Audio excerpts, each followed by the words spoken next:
Exercise का 11, obtain approximately the ratio of nuclear radii of the gold isotope Au 79197। Gold का जो atomic mass number है वो दिया है 197, and the silver isotope Ag आएगा, सिल्वर में Au नहीं आता, Ag आएगा 47107, उसका एटॉमिक मास नंबर है 107। What is the approximately ratio of their nuclear mass density? Find करना है न्यूक्लियर मास डेंसिटी का रेशियो। पहला रेशियो किसको फाइंड करना है? न्यूक्लियर रेडियाई का। तो तुम्हें फॉर्मूला याद होगी, R is equal to, formula हमने की थी R naught A raise to 1/3। तो यहाँ हम लेंगे R1 upon R2 is equal to A1 upon A2 का 1/3। हमको R1 अपॉन R2 फाइंड करना है। A1 की जगह 197 डिवाइड बाय 107 का 1/3। तो रेशियो ले लेते हैं 197 अपॉन 103 का। R1 अपॉन R2 क्या मिलेगा? 197 upon 103, 197 divided by 107, it's become 1.84, 1.84 का क्यूब रूट। क्यूब रूट करना आता है सबको कैलकुलेटर में? मैंने सिखाया तुमको 2 बार रूट मल्टीप्लाई 4 बार रूट मल्टीप्लाई 8 बार रूट मल्टीप्लाई 2 बार रूट इक्वल्स। चलो इसका करके बताओ कितना आ रहा है। 1.84 का क्यूब रूट क्या आ रहा है, फटाफट करके बताओ।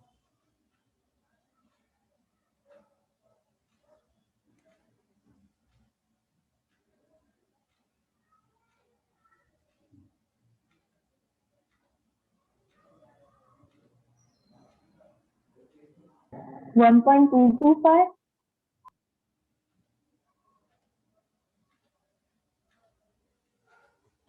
हाँ बेटा सही है। क्या आएगा? 1.225, यानी अप्रॉक्सीमेटली उसको बाद में लिख देंगे 1.23। समझ में आई बेटा सबको बात? Clear everyone? क्यूब रूट आता है सबको करना? Yes sir. चलो फटाफट लिख लो, लिख के मुझे मैसेज करो फास्ट। अभी हम करेंगे सम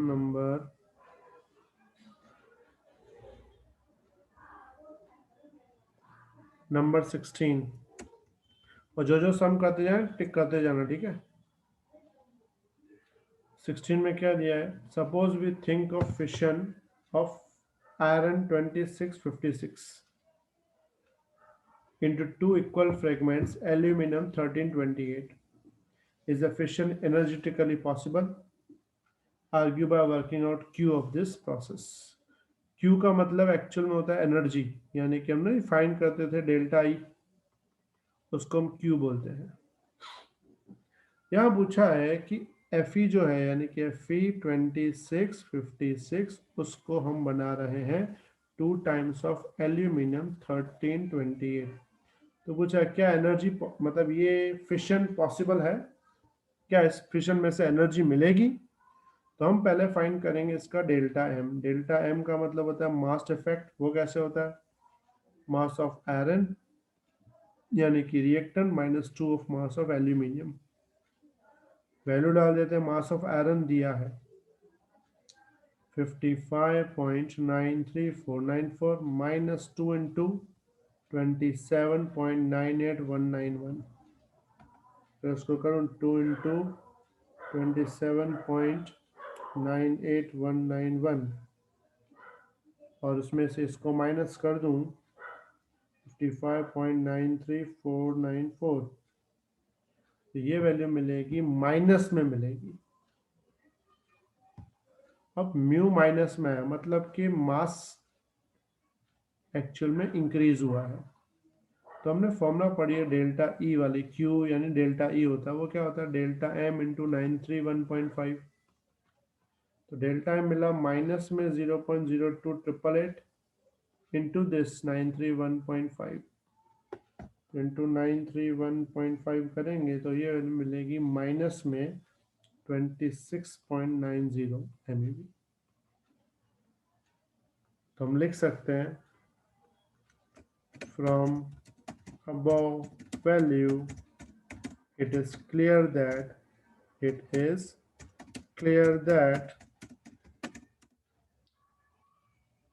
fission is not possible energetically। समझ में आया बेटा बात?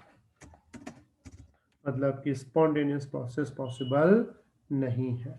अगर प्लस में आता तो एनर्जी मिलती, या माइनस में आया मतलब हमको एनर्जी देनी पड़ेगी। समझ में आया बेटा बात सबको? Yes sir. लिख लो फटाफट, लिख के मैसेज करो फास्ट। ठीक है, इसको मैं क्लियर कर रहा हूं। अब पूरा ध्यान नंबर 17 पे concentrate. The fission properties of Pu 94-239 are very similar to those of UNM 92-235. The average energy released per fission is 180 MeV। एक मटेरियल है Pu 94-239, इसका जब हम फिशन करते हैं, तोड़ते हैं, तो इसमें से एनर्जी रिलीज होती है 180 MeV एक न्यूक्लियन में से, यानी एक न्यूक्लियस में से। How much energy is MeV is released if all the atoms in 1 kg undergo fission? अगर इसके 1 किलोग्राम मटेरियल को फिशन करते हैं तो कितनी एनर्जी रिलीज होगी? तो हमें पहले फाइंड करना पड़ेगा कि 1 kg में ये न्यूक्लियॉन्स हैं कितने। तो इसका जो मास है वो 1 kg मतलब 1000 ग्राम, और इसका जो मॉलिक्यूलर मास है वो है 239। तो सबसे पहले हम फॉर्मूला लगाएंगे N/Na is equal to M/mo। तो पहले N फाइंड करेंगे, तो N क्या मिलेगा? M है 1000 divide by 239 gram, into Na होता है 6.02 10⁻23। अगर इस वैल्यू को अगर हम सॉल्व करते हैं तो वैल्यू क्या मिलेगी हमको? 6.02 इंटू 1000 डिवाइड बाय 239। तो ये वैल्यू तुम्हें मिलेगी N is equal to 25.2 10⁻23। N मिल गया। हमें फाइंड करना है अब एनर्जी। तो एनर्जी कैसे मिलेगी? एक फिशन पे 180 है तो टोटल एनर्जी हो जाएगी N इंटू 180। तो N अपने पास कितने हैं? 25.2 इंटू 180, सॉरी पावर कितना है? 10⁻23 इंटू 180 MeV। तो E बन जाएगा, इंटू करें अगर 180 अपने, तो ये मिलेगा तुम्हारा 4.53 10⁻26 MeV। समझ में आई सबको बात? किसी को डाउट? एक बार इसका पीछे आंसर भी चेक लेना, यही है कि अलग है, और मुझे मैसेज करो फास्ट लिख के। ठीक है, इसको मैं हटा रहा हूँ। आंसर यही था, पीछे चेक किया?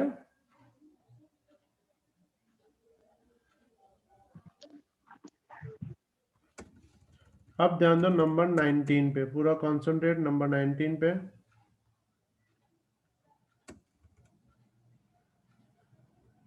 How long an electric lamp of 100 watt can be kept glowing by fusion of 2 kg of deuterium? The fusion reaction can be taken as H12 plus H12 gives He23 plus neutron plus 3.2 MeV। यहाँ बोला है कि जो deuteron है उसके दो nucleons H12 plus H12 कितनी energy generate करते हैं? 3.2 MeV। दोनों मिलकर कितनी एनर्जी जनरेट करते हैं? 3.2 MeV। तो मुझे बताओ एक ड्यूटेरॉन कितनी एनर्जी जनरेट करेगा? दोनों मिलकर 3.2 MeV जनरेट कर रहे हैं, तो एक ड्यूटेरॉन कितनी एनर्जी जनरेट करेगा? इसकी हाफ। सिंपल है, इसकी हाफ। तो एक ड्यूटेरॉन की एनर्जी होगी 3.2 डिवाइड बाय 2। यहाँ 1.6। तक कोई डाउट?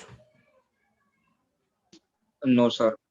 अब अपने पास एक ड्यूट्रॉन की एनर्जी पता है, इसका आधा, लेकिन अपने पास ड्यूट्रॉन कितने हैं?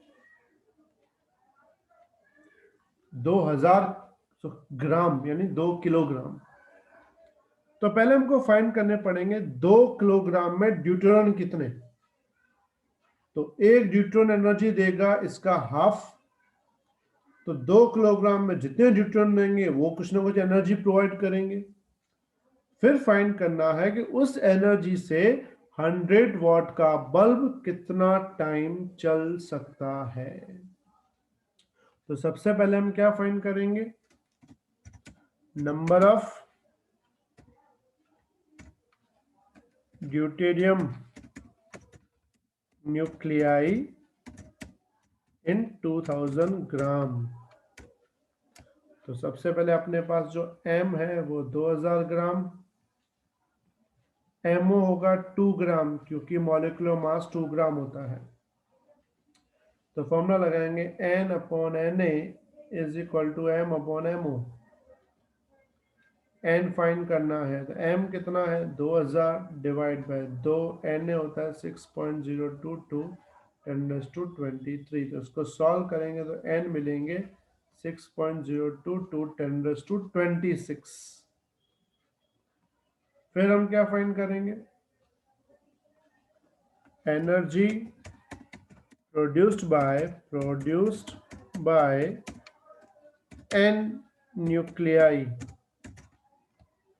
तो एनर्जी कितनी प्रोड्यूस करेंगे? E is equal to N into 3.2 divide by 2, क्योंकि ये तो 2 की है ना, हमको तो 1 की चाहिए।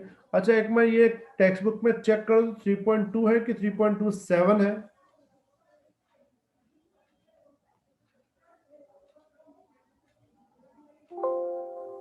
3.27।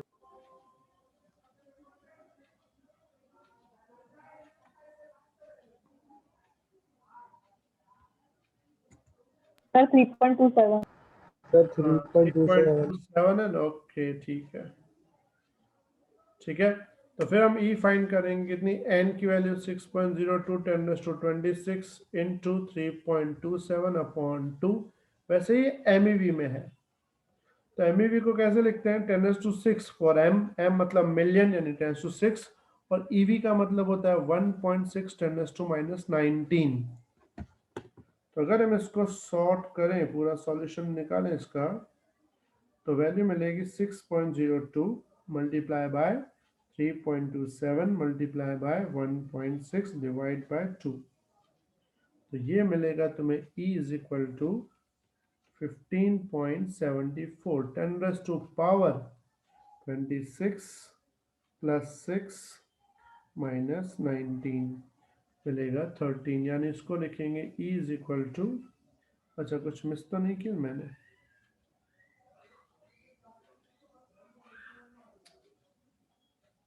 ठीक है, ये हो जाएगा 1.57 10⁻14। समझ में आई यहाँ तक बात? किसी को doubt? No sir. No sir. अब ये जो एनर्जी मिली टोटल हमको मिल गई। अब power is equal to formula आया था एनर्जी अपॉन टाइम। हमें Yes, sir. टाइम मिला, एनर्जी अपॉन पावर। एनर्जी हमें मिल गई 1.57 10⁻14 और पावर है 100 वॉट दिया है क्वेश्चन में, ठीक है। तो टाइम कितना मिलेगा? 1.57 10⁻12 सेकेंड, यानी इतने सेकंड तक बल्ब चलेगा। अगर इनको ईयर्स में कन्वर्ट करें, तो ईयर्स में कन्वर्ट करने के लिए इसको मुझे डिवाइड करना पड़ेगा किससे? 3.16 10⁻7 से, तो ये ईयर में आ जाएगा। तो 1.57 डिवाइड बाय 3.16, तो ये बन जाएगा 0.496 10⁵ ईयर, या इसको अप्रोक्सीमेटली लिख सकते हैं 4.96 10⁴ ईयर, या फिर 550,000 ईयर। इतने साल तक बल्ब चलता रहेगा। समझ में आई सबको बात? Yes, sir. लिख लो फास्ट, लिख के मैसेज करो फास्ट।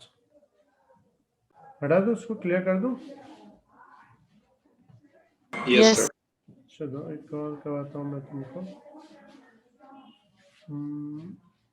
नंबर 21 हो गया अपना शायद, देखो तो एक्सरसाइज का 21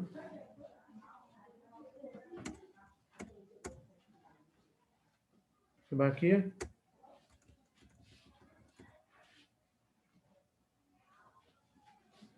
चलो कोई बात नहीं, मैं करवा देता हूँ, पूरा ध्यान।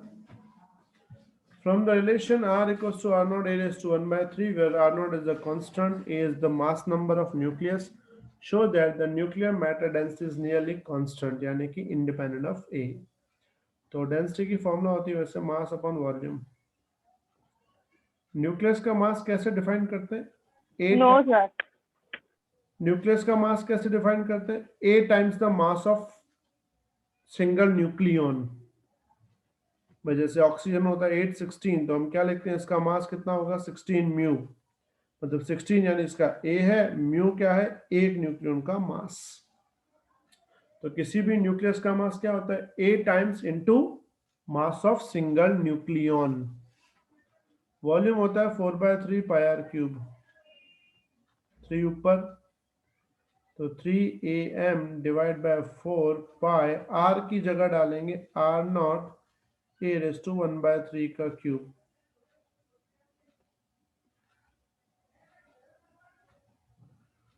Rho is equal to 3 divide by 4 pi R not का क्यूब, A सेम, तो A कैंसिल, तो रो क्या हो जाएगा 3m upon 4 pi R not cube, यानी अप्रोक्सीमेटली ये वैल्यू क्या रहेगी तुम्हारी, कांस्टेंट, इंडिपेंडेंट ऑफ A।